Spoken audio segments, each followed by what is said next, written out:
હાલો. હાલો બોલો. હાલો કમલેશભાઈ, બોલો. પંચમહાલ ગોધરા તાલુકાથી વાત કરું છું સાહેબ. શું નામ છે તમારું? સુરેશભાઈ બજાણિયા. બોલો સુરેશભાઈ. મારું એ કેવું છે હમ કે બધા બારે જતા ખુખાર મેલડીએ જાય છે, હમ તો કેટલી વાર મારા જે પ્રશ્ન પૂછવામાંથી મને કેટલી વાર અત્યારે હું 3 થી 4 લાખના દેવામાં એમના કારણે ઉતરી ગયો છું કે ત્યાં શ્રદ્ધા રાખવાથી આટલું પૂરું થઈ જાય. તો તમે શ્રદ્ધા રાખીએ તમારી ભૂલ છે, તમારી મૂર્ખાઈ છે. હમ એ લોકો ક્યાં કોઈને આમંત્રણ પાઠવે છે કે આમંત્રણ આપે છે? તમે જાઓ હમ છો મુંડાવા માટે. બરાબર. જવું શું કામ જોઈએ આપણે એવી જગ્યાએ? હમ. બોલો બોલો. અત્યારે એ લોકો ત્યાં દર્શન નથી કરવા દેતા, ધક્કા મારીને તો બહાર કાઢે છે. હા હા હા. ધક્કા મારીને ત્યાંથી બહાર કાઢે છે, દર્શન નથી કરવા દેતા. અને તમે અંદાજે કેટલા ટાઈમથી જાઓ છો ત્યાં? લગભગ 1.5 વર્ષ થઈ. 1.5 વર્ષથી તમારા દુઃખોનો નિવાડો કોઈ આવ્યો હોય, તમારા દુઃખોનો કોઈ અંત આવ્યો હોય, તમે જે ધાર્યું હતું કામ થઈ ગયું છે? ના, નથી થયું. નથી થયું તો શું કરવા? ખાલી પ્રવચન સાંભળવા જતા હતા કે ખાલી ઘેટા બકરાની ભીડમાં સામેલ થઈ ગયા હતા? અમે એવું જ થયું ને. ઘેટા બકરાની ભીડ જે બાજુ વળી એ બાજુ તમે પણ વળી ગયા. હમ જોવાનો કે જાણવાનો કે સત્ય તપાસવાનો પ્રયત્ન ના કર્યો તમે. એ હમ મૂર્ખાઈ તમારી છે વડીલ. તમારી મૂર્ખાઈના કારણે તમે અટાઈ ગયા છો. અને જે દેવું થયું છે ને એ તમારી મૂર્ખાઈના કારણે થયું છે. અને આવું તમારા ઉપર એક ઉપર નહીં આવે, ઘણા બધા મને ફોન કોલ્સ આવેલા છે. ઘણા લોકો દેવું કરીને બેઠા છે. હવે એ ભોગવવા કુંકાર મેળવીનો ભૂવો તો આવવાનો નથી. બારેજા વાળો તો એ વ્યાજ વટાવ કરવાનો નથી. વ્યાજ વટાવના જે તમારા ઉપર કરજ થયું છે એ બારેજાનો ભૂવો તો નથી આપી દેવાનો. નહીં તો તમારે જ આપવાનું છે, તમારે જ ચૂકવણું કરવાનું છે એનું. મેં તો 50,000 રૂપિયા તો સાહેબ વ્યાજ ઓલા દાનમાં આપ્યા એટલે હતા. ખાલી બારેજા જવા માટે દાનમાં આપ્યા હતા એક વાર. ક્યાં ત્યાં બારે જા કે તમે ખીચડી બનાવીને આમ ખવડાવતા આમ થાય. કોને આપ્યા હતા? એ ત્યાંના એમના સંતો એમની કોઈ બધા સ્લીપ હશે. પરચી કે રસીદ તમને કઈ આપેલું છે? ના, કઈ નથી આપ્યું. કે દાનમાં આપવું હોય તો કોઈને ના આપવાનું હોય એવું કે છે લોકો. હવે તમે 50,000 દાનમાં આપો છો તો બીજા લોકોએ કેટલા આપ્યા છે? તમે વિચાર કરો જોઈએ, કલ્પના કરો જોઈએ કે હમ તમે મહા મહેનતે તમારા કર્મનું ફળ મેળવો છો, મહા મહેનતે એટલા રૂપિયા કમાવો છો અને હમ આવા પાખંડીઓને હાથમાં આપી દો છો. હમ અને ત્યાં તમારા 50,000ની જરૂર પણ નથી ભાઈ. ત્યાં જે કાળું નાણું સફેદ કરવા માટે જ્યાં એ લોકો પૈસા આપે છે ને, હમ એ તમારા 50,000 તો 50 રૂપિયાની ગણતરી પણ નથી. હમ તમારા 50,000 50 રૂપિયા જેટલી પણ એની વેલ્યુ નથી. કારણ કે ત્યાં કાળું નાણું સફેદ કરવા માટે હજારો લાખો લોકો ત્યાં આપે છે પૈસા. હમ આ જે પબ્લિકને જમાડે છે ને હમ તે સ્મગલરો હોય, બુટલેગરો હોય, એ અહીંયા પૈસા પહોંચાડે છે ને એનાથી બધા લોકોને જમાડે છે. એ ભૂવો પોતાના ખર્ચે કોઈને જમાડતો નથી ભાઈ. હમ અને ખરેખર તમારી મૂર્ખાઈ છે. હમ હા. અને છતાં પણ તમારી દુઃખનો કોઈ અંત નથી આવ્યો. હવે તમને કોઈ દેવ દુઃખ હતું કે શું હતું? શું ઘરમાં કોઈ તકલીફ હતી? તકલીફ તો કઈ નઈ. આ ખાલી એમ દાતા અમે દર્શન કરવા તો આ લોકો એવી રીતના ફસાઈ નાખ્યો અંદર એમ. કોને ફસાવવામાં? પર્સનલી વ્યક્તિગત તમને કોઈએ ફોન કરેલો છે કે કેવી રીતના તમને ફસાયા? આ બધા વિડીયો જોઈ છે. એટલે વિડીયો તો હું પણ હજારો કે કેટલા ટાઈમથી જોઉં છું. હું તો ક્યારેય નથી ફસાયો. મેં એના હજારો વિડીયો જોયા છે. હું તો નથી મારે તો ફસાયો, એટલું છતાં પણ એના વિડીયો જોઈને તો હું એનો વિરોધ કરવાનું ચાલુ કર્યું છે મેં. મારું એમ જ કેવું ખાલી એ ભુવાનો ખાલી મને ખાલી કોન્ટેક્ટ નંબર થાય ને મારી અહીંયા ગાદીએ પોકવું ખાલી એકવાર. એના 2 નંબર છે.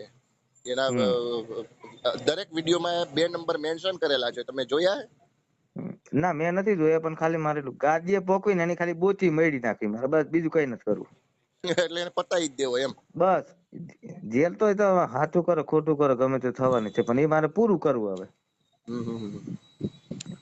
ભૂવાની બોચી મરડવા ના જતા. ભૂવો એટલો નિર્દય ને ક્રૂરના પેટનો છે, નાલાયકના પેટનો છે, હરામીના પેટનો છે. એ કાઈ નઈ, વ્યક્તિએ મારે કોઈ લેવા દેવા નહીં. એના પરિવારના સભ્યોને પણ કાર નીચે કચડી નાખ્યા હતા. એ તો મેં બધું સાંભળ્યું. સાંભળ્યું ને? એના ઉપર કેસ થયેલો છે. 307 લાગેલી છે એના ઉપર. હમ બરોબર. હવે અમે અહિયાંથી એમ કે અહીંયા તમે મહિના આવીને રોકાજો ને તમને જમવાનું આપશો તો અમે તો આવીએ જ ને ત્યાં. જમવાની લાલચે તમે જતા હતા કે દર્શન કરવાની લાલચે જતા હતા કે પ્રવચન દર્શન સાંભળવાની લાલચે જતા હતા? કરવાની લાલચે, પણ અહીંયા અમને બધા કોના બહુ દર્શન કરવા લૂંટી જતા નાખ્યા. હતા?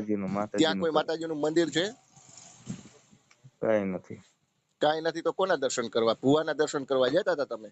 પાખંડીના પેટનો છે, 1 નંબરનો, નાલાયકના પેટનો છે, ઉધારના પૈસાની પેદાય છે. મેં તમારો નંબર એ માટે લીધો કે એ લોકોનો કોઈ કોન્ટેક્ટ નંબર ખરો અહીંયાનો? એના બંને નંબર પડ્યા છે મારી પાસે. હા તો કોઈ બી મને નંબર આપો, આ રવિવારે હું ત્યાં મને જવાનું. વોટ્સઅપમાં મેસેજ કરજો, બંને નંબર હું તમને મોકલી દઈશ. 2 નંબર નહીં, હા 3 નંબર પડ્યા છે, 3 નંબર હું તમને મોકલી દઈશ. હા, આ રવિવારે જે ગાડી ઉપર ચડીને એ જાય ને એ પાટલા ઉપરથી હું જવાનું. બરોબર. હમ એ લોકોને સમજી તો ઓલા જે એવું હોય ને કે પણ ગાડી જે અહીંયા પણ ઉભી કરો રાખીને ઓલા. સમજી જો જે પણ કરો સમજી વિચારીને કરજો. હા હા ત્યાં ગાડરીઓ પ્રવાહ ઉમટી પડે છે, બરોબર, અને હા હા ભાવિ ભક્તોની વચ્ચે તમે એકલા ના પડી જાવ એનું ધ્યાન રાખજો. જે પણ કરો સમજી વિચારીને અને પરિવારનો વિચાર કરીને પછી કરજો, હમ બરોબર. Okay okay. હા, કારણ કે તમે એકલા નથી, તમારી પાછળ તમારો પરિવાર પણ છે. જે પણ કરો તમે, જે પણ નિર્ણય લો ને, હમ એ તમારા નિજી સ્વાર્થ માટે નહીં પણ પરિવારના સ્વાર્થ માટે લેજો, જેથી બરોબર. કરીને કાલે તમે કરેલું પરિણામ તમારા પરિવારને ના ભોગવવું પડે. એનું ધ્યાન રાખજો, બરોબર. એ તો એ લોકોના બધા ગુંડા તો હે જ યાર, મને ખબર જ છે. હા, એટલે જ કહું છું, કારણ કે તાકાતથી તમે એને ના પહોંચી વળો, બળથી તમે એને ના પહોંચી વળો, કળથી તમે પહોંચી શકો છો. અને કળથી પહોંચવા માટે તમારે એના ઉપર ફરિયાદ કરવી પડે. જો તમે ફરિયાદ કરવા માટે એગ્રી હોય તો તમે કહો, અમે નહીં, અમારી આખી સંસ્થા તમારી સાથે ઊભી રહેશે. હા તો તોય કોઈ વાંધો નથી ને. મારે તો તમે એ કેવું છે કે ફરિયાદી બનવા રૂબરૂ માટે એને એક તૈયાર વખત હોય, રૂબરૂ એક વાર મળીને મારે એને પૂછવું કે તમે શું કીધું તો મારા ઘરે શું થયું, બસ. તમે જો ફરિયાદ કરવા માટે તૈયાર હોય હા હા તો તમે કહો, તારે અમે તમારી સાથે ઊભા છીએ. હા તો ફરિયાદ કરવી, બોલો કયા ટાઈમે ક્યાં કરવી? તમે ક્યાં રહ્યો છો? તમે હું તો પંચમહાલ, અહીંયા ગોધરા પંચમહાલમાં કઈ તાલુકામાં. જગ્યાએ? ગોધરા. તમે રૂબરૂ ક્યારે મળી શકો? તમને મળવું હોય તો અમારે કઈ જગ્યા પર આવવું પડે? મને મળવા માટે જુનાગઢ આવવું પડે અથવા તો અમદાવાદ આવવું પડે. હા તો અમદાવાદ હાલે. હા, તો ક્યારે મળી શકો? અમદાવાદ તમે કહો ત્યારે હું આવી જાઉં. 2-4 દિવસમાં હું તમને કોલ બેક આપું છું. આપણે અમદાવાદ મળી લઈએ, વાતચીત કરી લઈએ. હમ આપણા રેશનલ એસોસિએશનના સેક્રેટરી પિયુષભાઈ જાદુગર એડવોકેટ છે, એમની જોડે વાત કરી લઈએ અને આપણે ફરિયાદ દાખલ કરી દઈએ, બરોબર. બરોબર. મારું તો એ જ કેવું છે કે પણ ઓલા ગાડી પછી ત્યાં ફરિયાદ ઉભી રાખીને. કર્યા પછી પાછું કોમ્પ્રોમાઇઝ ના થવું જોઈએ, સમાધાન ના થવું જોઈએ. ફરિયાદ પર અડીખમ ઊભું રહેવાનું, હા તો ભલે કોઈ વાંધો પહેલેથી નહીં, લઈને છેલ્લા સુધી, બરોબર. છેલ્લા સુધી. હા, પછી મારું કાલે એ તમને કેવું છે કે કદાચ જે 5-25 હજાર રૂપિયાની લાલચ આપે, તમારા હમ 50,000 રૂપિયા પાછા આપી દે, તમે જો કે મારે ફરિયાદ પાછી ખેંચી લેવી, હમ તો એ વસ્તુ યોગ્ય નથી. આ લોકો શું કરે, જે આપણો દાન દક્ષિણા લે છે ને, અહીંયા વિડીયો નથી બનાવતા. હા હા હા હા. એ લોકો આમી પૂછે કે તમારું કામ થઈ ગયું ના, તે બધું પૂછે ને, થાય અહીંયા ઓલા લોકો વિડીયો નથી બનાવતા. બરોબર બરોબર. વોટેવર જે હોય તે, આપણે તો હા હા કાયદાથી લીગલી લડવાનું છે, બરોબર. હમ અને કાયદો માટે ક્યારેય કોઈનું મારે રાખતો શું નથી, સાહેબ, કાયદો હાલો કોઈના બાપની જાગીર નથી. હાલો, હા. એ ઓલો ગાડી મૂકીને ઓલા ટેજ ઉપર અહીંયા હાલે ને, હમ. એ ટેજ ઉપર મારે હાલીને ત્યાં જાવું એને મળવા એકવાર. કાંઈ વાંધો નહીં, કાયદાકીય રીતે આપણે બધું કરીશું.